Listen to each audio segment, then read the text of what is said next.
Hey guys, so I decided to make these videos YouTube videos for you because those may be easier for some of you to access, even from your phones. So it's pretty early. You can see I just got out of the shower. I have very little makeup on and my hair's still wet. So that's life right now, right? I hope you guys generally are being safe. I hope you're making good decisions during this time off. I posted some assignments last night and I was really happy to see some of you already looking at them and responding. I know there were some questions about the vocab worksheet, specifically what some of the columns meant. So the columns ask you for the definition of the word and then facts or characteristics. So really what we're looking for there are synonyms. I know one of the words was emaciated. So what are some characteristics of somebody being emaciated? You can look for words like thin, starved, and I'm sure there's others that you guys can think of as well. And then it asks for non-examples, and those are going to be your antonyms, okay? Full, well-fed, plump. Those are antonyms of the word emaciated. And then a picture. And I know the pictures are going to be kind of hard because you're all totally online. So if you want to pull an image off of Google, off of a drive, you want to search for an image, that would be fine for that. So I'm doing this because I'm tucked away in my room because my kids have taken over the house and it's loud everywhere else. So I'm doing this video on my phone. So if the camera gets a little weird while I'm reading, because I've got one hand holding the book and one hand holding the phone. So if the camera gets a little weird, sorry, my bad. This is new to me too. So let's go ahead and jump into the reading. We're going to start with chapter 3. Elie Wiesel, Night, chapter 3. The cherished objects we had brought with us thus far were left behind in the train, and with them, at last, our illusions. Every 2 yards or so, an SS man held his Tommy gun trained on us. Hand in hand, we followed the crowd. An SS non-commissioned officer came to meet us, a truncheon in his hand. He gave the order. I realize, guys, I haven't explained it yet, but a truncheon is a baton, like what you think of, like what the cops carry on their side. Men to the left, women to the right. 8 words, spoken quietly, indifferently, and without emotion. 8 short, simple words. Yet that was the moment when I parted from my mother. I had not had time to think, but already I felt the pressure of my father's hand. We were alone. For a part of a second, I glimpsed my mother and my sister moving away to the right. Sephora held my mother's hand. I saw them disappear into the distance. My mother was stroking my sister's fair hair as though to protect her, while I walked on with my father and the other men. And I did not know that in that place, at that moment, I was parting from my mother and Sephora forever. I went on walking. My father held on to my hand. Behind me, an old man fell to the ground. Near him was an SS man, putting his revolver back in its holster.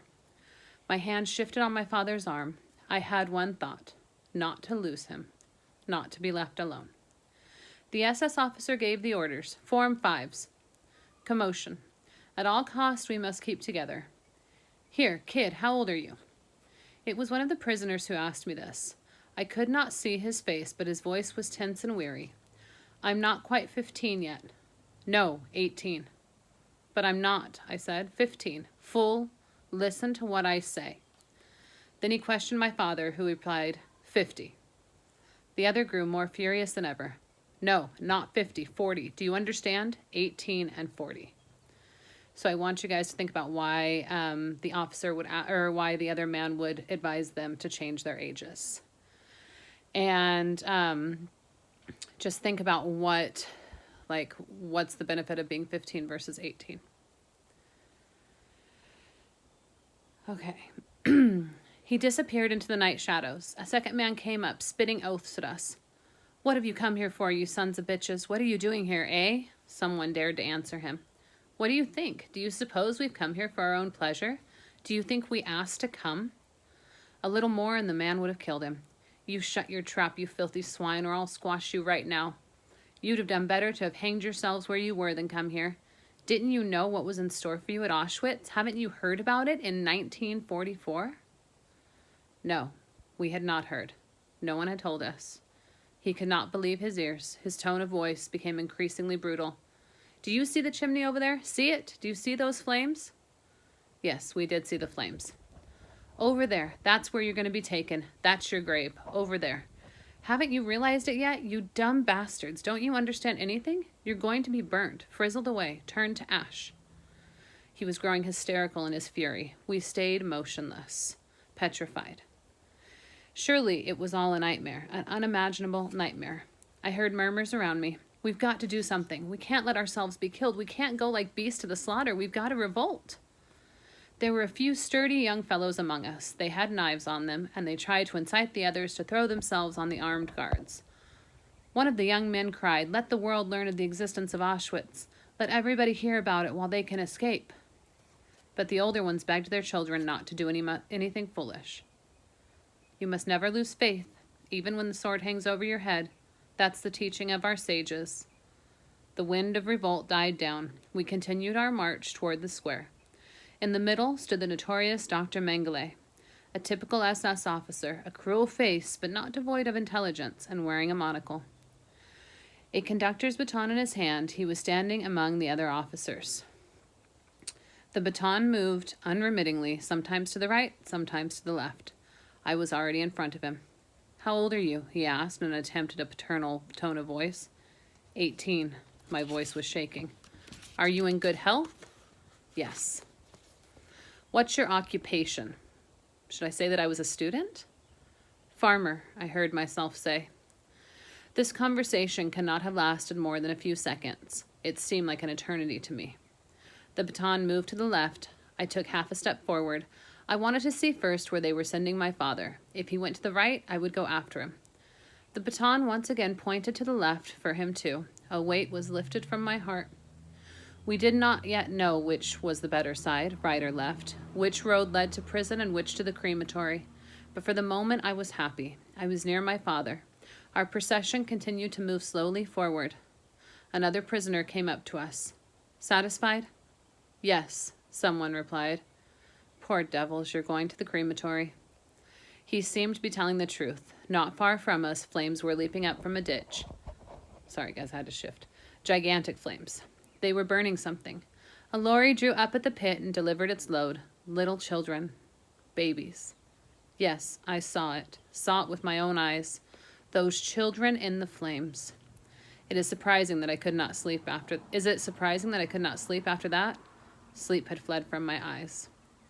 So this is where we were going. A little farther on was another larger ditch for adults. I pinched my face. Was I still alive? Was I awake? I could not believe it. How could it be possible for them to burn people, children, and for the world to keep silent? No, none of this could be true. It was a nightmare.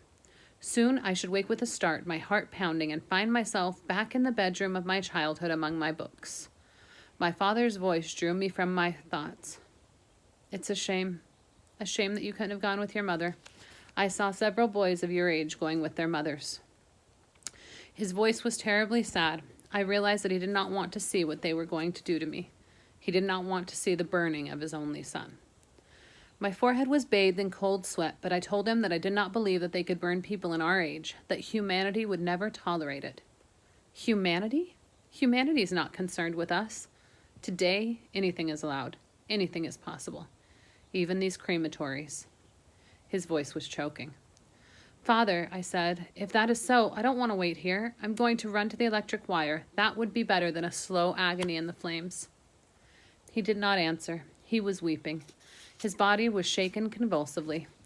Around us, everyone was weeping. Someone began to recite the Kaddish, the prayer for the dead.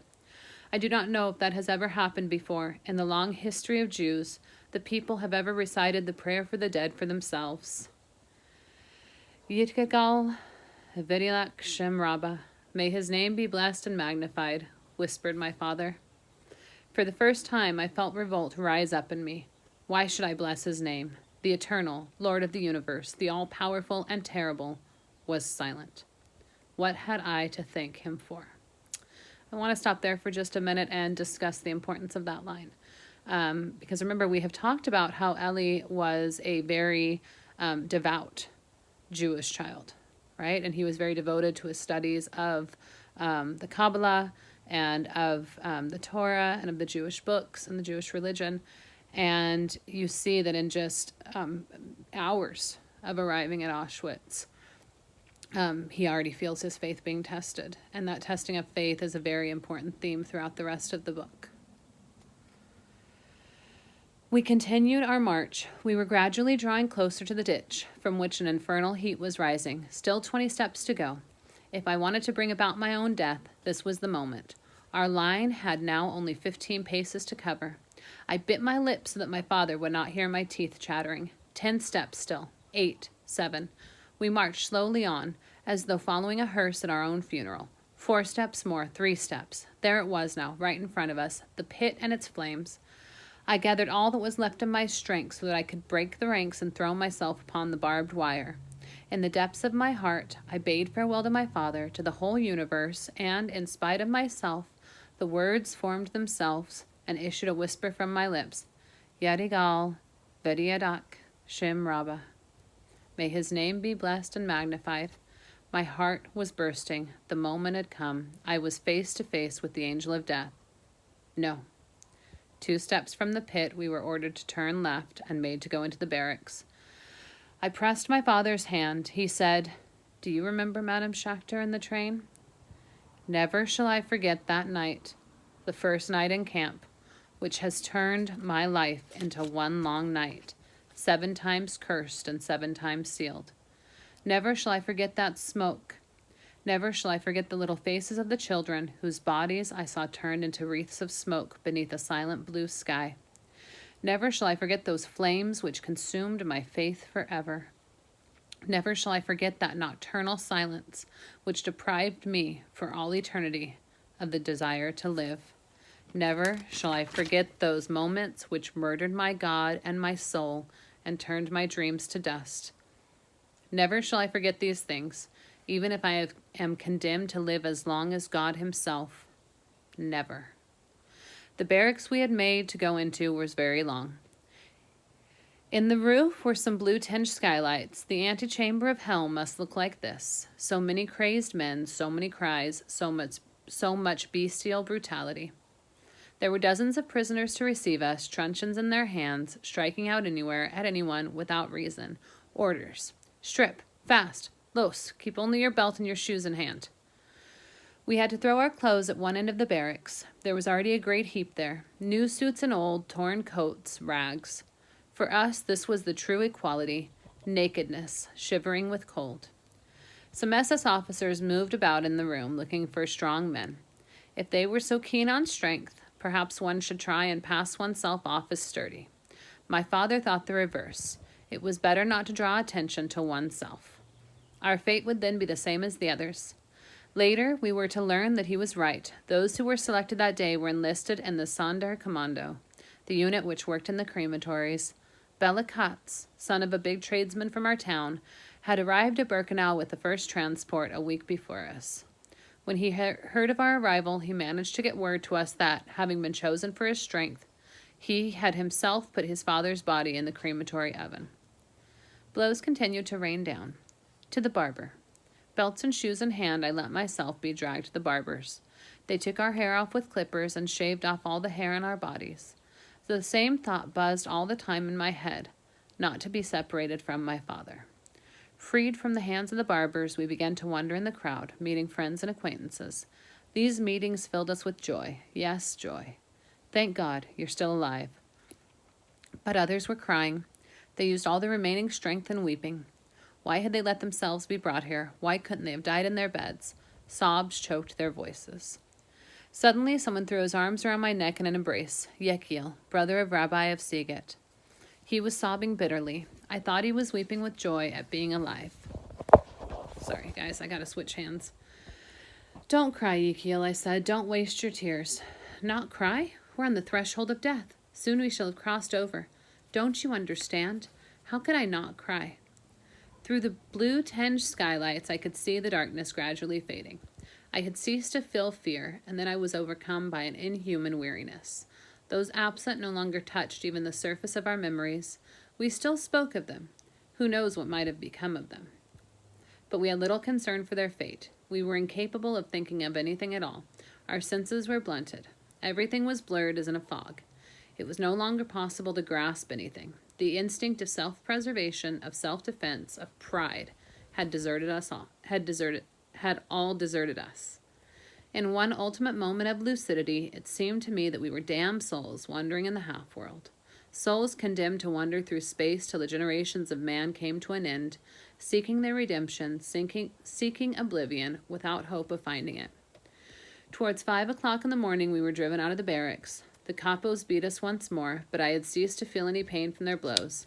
The icy wind enveloped us. We were naked, our shoes and belts in our hands. The command, run, and we ran.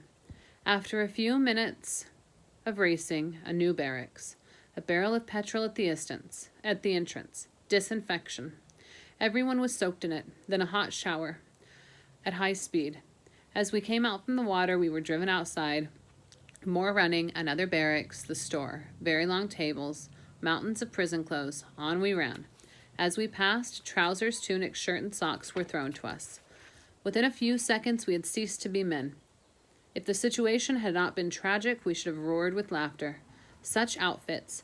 Mere cats, a giant, had a child's trousers, and Stern, a thin little chap, a tunic which completely swamped him. We immediately began the necessary exchanges. I glanced at my father. How he had changed. His eyes had grown dim. I would have liked to speak to him, but I did not know what to say. The night was gone. The morning star was shining in the sky. I, too, had become a completely different person. The student of the Talmud, the child that I was, had been consumed in the flames. There remained only a shape that looked like me. A dark flame had entered into my soul and devoured it. So much had happened with such few hours that I had lost all sense of time. When we left our houses and the ghetto and the train, was it only a week? One night? One single night? How long had we been standing like this in the icy wind? An hour? Simply an hour? 60 minutes? Surely it was a dream. Not far from us there were some prisoners at work. Some were digging holes, others were carrying sand. None of them so much as glanced at us. We were so many dried-up trees in the heart of a desert. Behind me, some people were talking. I had not the slightest desire to listen to what they were saying, to know who was talking or what they were talking about. No one dared to raise his voice, though. Raise his voice, though there was no supervisor near us. People whispered. Perhaps it was because of the thick smoke which poisoned the air and took one by the throat. We were made to go into a new barracks, in the gypsy camp, in ranks of 5. And now stay where you are. There was no floor, a roof and 4 walls. Our feet sank into the mud. Another spell of waiting began. I went to sleep standing up. I dreamed of a bed, of my mother's caress. And I woke up. I was standing, my feet in the mud. Some people collapsed and lay where they were. Others cried. Are you mad? We've been told to stay standing. Do you want to bring trouble on us all? As if all the trouble in the world had not descended already upon our heads. Gradually, we all sat down in the mud, but we had to jump up constantly every time a capo came to see if anybody had a pair of new shoes. If so, they had to be given up to him. It was no use opposing this. Blows rained down, and in the final reckoning, you had lost your shoes anyway. I had new shoes myself, but as they were coated with a thick layer of mud, no one had noticed them. I thanked God, in an improvised prayer, for having created mud in his infinite and wonderful universe. Suddenly, the silence grew oppressive. An SS officer had come in, and with him, the odor of the angel of death. We stared fixedly at his fleshy lips. From the middle of the barracks, he harangued us. You're in a concentration camp, at Auschwitz. A pause. He observed the effect his words had produced. His face has stayed in my memory to this day. A tall man, about 30, with crime inscribed upon his brow and in the pupils of his eyes. He looked us over as if we were a pack of leprous dogs hanging on to our lives. Remember this, he went on. Remember it forever. Engrave it into your minds. You are at Auschwitz, and Auschwitz is not a convalescent home. It's a concentration camp. Here you have got to work. If not, you will go straight to the furnace, to the crematory. Work or the crematory, the choice is in your hands. We had already lived through so much that night, we thought nothing could frighten us any more. But his clipped words made us tremble.